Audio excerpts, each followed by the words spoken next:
ఈరోజు జరిగిన ముచ్చట ఏంటంటే మనకు బేసిక్ గా ఏం పని పడలేదు కాబట్టి టీవీ ఓపెన్ చేసి కార్టూన్ చూస్తున్నా. అప్పుడే ఈ డోర్ మ్యాన్ నొబితా గారు నాకు నూడిల్స్ చూపెట్టి ఆశ రేపించిర్రు. మనం ఆగుతాం ఎంటర్ నూడిల్స్ వేసుకుందామని గ్యాస్ దగ్గరికి లైటర్ తోనే వెలిగిస్తున్నా. కానీ ఎంత ట్రై చేసినా ఈ గ్యాస్ అయితే ఆన్ అయితే లేదు.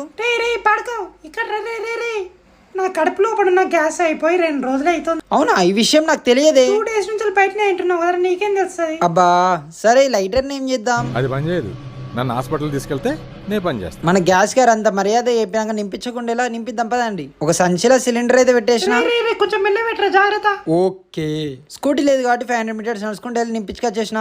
అమ్మయ్యా, ఇప్పుడు కడుపు నిండిపోయింది. ఓకేనండి గ్యాస్ గారు. అరే బద్మాస్, నేను గ్యాస్ కాదరా, నా లోపల ఉన్నది గ్యాస్, నా పేరు సిలిండర్. ఏ 3 మాడతారా మీరు? అదంతరకు సంబంధం లేదు, నేను నూడిల్స్ చేసుకోవాలి ఇప్పుడు.